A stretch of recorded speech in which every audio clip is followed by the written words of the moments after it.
مسجد اقصی مسلمانوں کے لیے ایک مقدس اور قابل تعظیم مقدس مقامات میں سے 3 مقدس مسجدوں میں سے ایک مسجد ہے۔ آپ علیہ السلام فرماتے ہیں لا تشد الرحال، کجاوے نہ کسے جائیں، سفر کے لیے تیار نہ ہوں، سفر نہ کریں مگر 3 مسجدوں کی جانب۔ ایک مسجد حرام یعنی خانہ کعبہ کے سمت سفر کرنا چاہیے، اور دوسرا فرمایا ومسجدی ھذا، اور میری اس مسجد کی جانب سفر کریں یعنی مسجد نبوی صلی اللہ تعالی علیہ وسلم۔ پھر فرمایا المسجد الاقصی، مسجد اقصی کی طرف سفر کریں۔ یعنی یہ 3 اسلام میں مقدس، مکرم، پاکیزہ جگہیں ہیں، مسجدیں ہیں جن کا مقام پوری دنیا کی مساجد سے بڑا ہے۔ یہاں پر نمازیں پڑھنے کا ثواب بھی دگنا زیادہ رکھا گیا ہے۔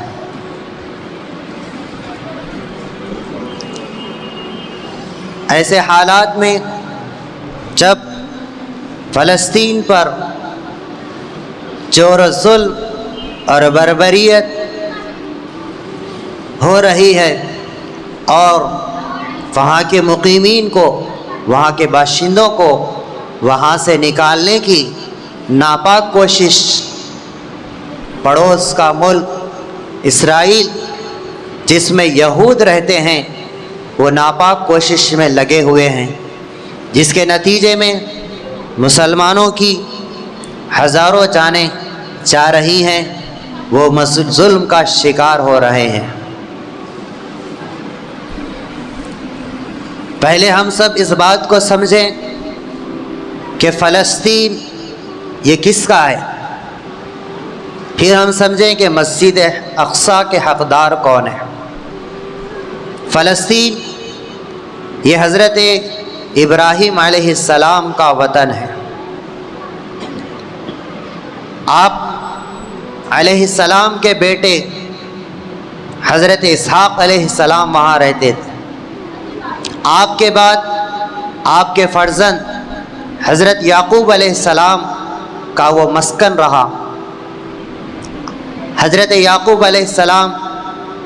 حضرت یوسف علیہ السلام کی وہ تعبیر کو، خواب کی اس تعبیر کو پورا کرنے کے لیے جو خواب حضرت یوسف علیہ السلام نے بچپن میں دیکھا تھا کہ 11 ستارے، چاند اور سورج مجھے سجدہ کر رہے ہیں، اس تعبیر کو پورا کرنے کے لیے جب حضرت یوسف علیہ السلام مصر میں عزیز مصر کے پاس خزانچی آپ مقرر تھے، آپ کے ذمہ داری حکومت کے جو گودام تھے جن میں خزانہ جمع تھا، جن میں اناج تھا، اس کی تقسیم کی ذمہ داری آپ کے سپرد تھی۔ جب حضرت یعقوب علیہ السلام کو علم ہوا کہ حضرت یوسف، میرے بیٹے یوسف مصر میں ہیں اور عہدے پر فائز ہیں، تو انہوں نے اپنے سارے بیٹوں کو لے کر اور اپنی اہلیہ کو لے کر کنعان سے مصر کی طرف روانہ ہوئے۔ وہاں وہ جانے کے بعد اپنے بیٹے حضرت یوسف علیہ السلام کے پاس ان کا وہاں قیام رہا اور وہاں ان کی نسلیں آباد ہوتی چلی گئی۔ پھر جب فرعون کا دور آیا جس کے مقابلے کے لیے حضرت یوسف علیہ السلام کو بھیجا گیا، حضرت موسیٰ علیہ السلام کو بھیجا گیا، تو وہ فرعون یہ کہہ کر ظلم کرتا تھا کہ تم کنعانی ہو، تم مصر سے نہیں ہو، تم عرب سے ہو، تم یہاں کے افریقہ کے نہیں ہو، لہٰذا ان پر ظلم ڈھاتا اور انہیں غلام بنا لیتا، اور بنی اسرائیل کے بچوں کے قتل کا اس نے حکم دیا تھا۔ چنانچہ حضرت موسیٰ علیہ السلام وہاں سے اپنی قوم کو لے کر نکلتے ہیں اور راستے میں سمندر اور وہ سمندر میں راستوں کا بننا، پھر آگے بڑھتے ہیں وادی تیہ میں 40 سال تک اللہ کی آزمائش میں بنی اسرائیل مبتلا رہتی ہے۔ پھر اس کے بعد اللہ تعالیٰ ایک بادشاہ کو کھڑا کرتے ہیں، طالوت کو، جو ایسی قوم سے قوم عمالقہ جس کا سردار جالوت تھا، وہ فلسطین میں جو ملک شام میں آباد تھا، ان سے لڑ کر فتح حاصل کر کے پھر سے اپنی بستی میں بنی اسرائیل کو آباد ہونا تھا۔ چنانچہ اللہ فتح دے دیتے ہیں، پھر سے وہ بنی اسرائیل مسجد اقصی جہاں ہیں، یعنی پورے ملک شام میں وہ آباد ہو جاتے ہیں۔ پھر ایک زمانہ گزرتا ہے، اس کے بعد انبیاء علیہ السلام کا سلسلہ اس دھرتی پر جاری رہتا ہے، یہی وجہ ہے اسے مقدس کہا گیا۔ اللہ تعالیٰ فرماتے ہیں سبحان الذی اسری بعبدہ لیلا من المسجد الحرام الی المسجد الاقصی الذی بارکنا حولہ۔ مسجد اقصی کے اطراف ہم نے برکتیں رکھی ہیں کیونکہ وہ انبیاء کا شہر ہے، تمام انبیاء وہاں بنی اسرائیل کے مبعوث ہوئے ہیں، ہزاروں کی تعداد میں وہاں انبیاء آئے ہیں۔ پھر کچھ عرصہ گزرتا ہے، حضرت عیسیٰ علیہ السلام وہاں آتے ہیں مسجد اقصی کے ہی پاس۔ آپ کی ماں حضرت مریم علیہ السلام منت مانی تھی کہ اگر بیٹا ہوگا تو میں مسجد اقصی کی خدمت کے لیے وقف کرنا۔ حضرت مریم کی والدہ منت مانی تھی کہ اگر بیٹا ہوگا تو میں اس کو خدمت کے لیے رکھوں گی، لیکن بیٹی حضرت مریم پیدا ہوئی تو مریم علیہ السلام اس مسجد اقصی کی خدمت گزار بنی، اور اسی کے اطراف میں حضرت عیسیٰ علیہ السلام ایک کھجور کے درخت کے نیچے پیدا ہوئے۔ آپ کی پرورش اور تربیت مسجد اقصی میں ہی ہوئی۔ پھر حضرت عیسیٰ علیہ السلام کا دور گزرتا ہے، پھر اللہ کے نبی صلی اللہ علیہ وسلم کا دور آتا ہے۔ آپ علیہ السلام کے آنے کے بعد بھی مسجد اقصی کا احترام اور اس کا معظم ہونا، اس کا بابرکت ہونا، اللہ کے نبی صلی اللہ علیہ وسلم کے لیے بھی یہ چیز متعین کی گئی، لہٰذا 17 مہینے آپ علیہ السلام کو مسجد اقصی کی طرف رخ کر کے نماز پڑھنے کا حکم دیا گیا کہ یہ بھی قبلہ ہے، تاکہ مسلمانوں کو یہ بات سمجھ میں آ جائے کہ اس کا احترام، اس کی تعظیم، اس کی حفاظت مسلمانوں کے بھی ذمے میں ہے۔ جو حضور صلی اللہ علیہ وسلم کی رسالت کو تسلیم کرنے والے ہیں ان کا بھی یہ حق ہے۔ پھر حضرت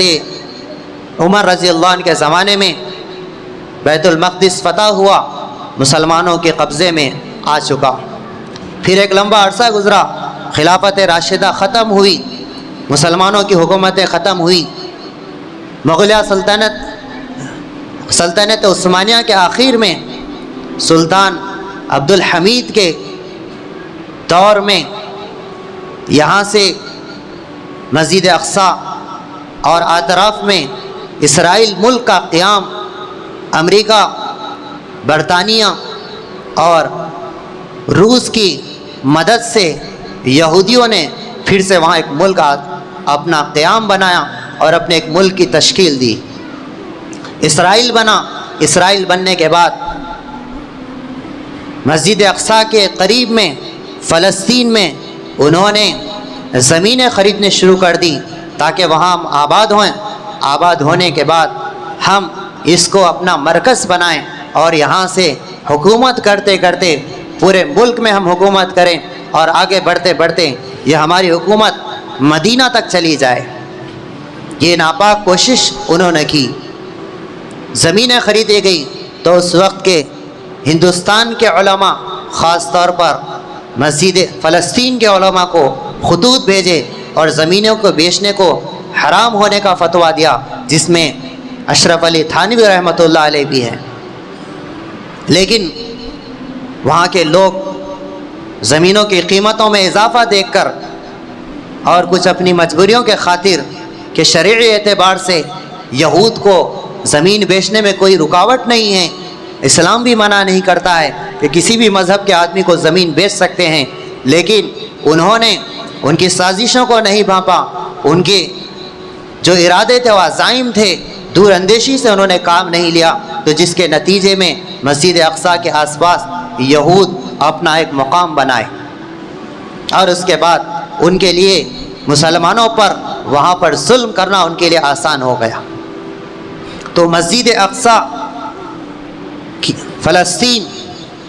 پر یہودیوں کی جو حکومت تھی، یہ بطور مذہب کے رہتے تھے، حکومت ان کی کبھی نہیں رہی۔ ایک دور تھا جس میں ان کی حکومت تھی، وہ صرف 99 برس ان کی حکومت چلی، اس میں بھی دراڑ آتا گیا، اس میں بھی ناانصافیاں ہوتی رہی، کیونکہ انہوں نے توریت کو بدل ڈالا، احکامات کو بدل ڈالا، حضرت موسیٰ علیہ السلام کی کتاب کو انہوں نے بدل ڈالا، شرک کو اپنایا، عزیر علیہ السلام کو اللہ کا بیٹا انہوں نے کر ڈالا۔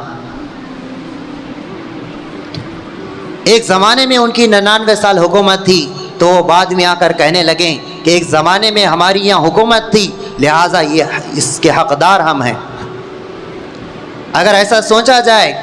کہ کسی زمانے میں کسی کی حکومت ہوا کرتی تھی، وہ آ کر پھر سے قابض ہو جائیں، قبضہ کرنے کی کوشش میں لگے رہیں، تو پھر پوری دنیا میں کوئی ملک میں جہاں کے لوگ رہنے والے ہیں وہ وہاں نہیں رہیں گے، وہ دوسری جگہ چلے جائیں گے، کیونکہ ہر ملک کا یہ حال ہے۔ دنیا کی 2 جنگیں ہوئی، عالمی جنگیں، اس میں جو لوگ قابض ہو چکے تھے، حکومت کرتے تھے، کوئی ملک اپنے کسی ملک کا جو بادشاہ ہوتا تھا وہ اس ملک کا باشندہ نہیں ہوتا تھا، بلکہ وہ ظلماً دوسرے ملک سے آ کر وہاں حکومت کرتا تھا۔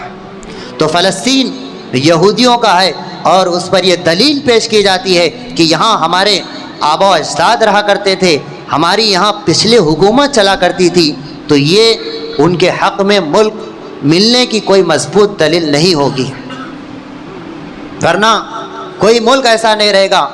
کہ جس کے جو بادشاہ پہلے گزرے ہوں، جو دوسرے ملک کے تھے ہوں، اگر وہ پھر سے یہاں آ جائیں، پھر وہ کہنے لگیں کہ ہم پہلے یہاں رہا کرتے تھے، ہماری حکومت تھی، ہمیں یہ ملک چاہیے، تو جیسے آنے والوں کو حکومت، وقت کی حکومت انہیں تسلیم نہیں کرتی اس بات کو، ایسے ہی وہاں کے مسلمان یہودیوں کا فلسطین ہے اس بات کو تسلیم نہیں کرتے ہیں۔ رہی بات مسجد اقصیٰ کی، تو ان کا دعویٰ ہے، اور یہ دعویٰ صحیح ہے،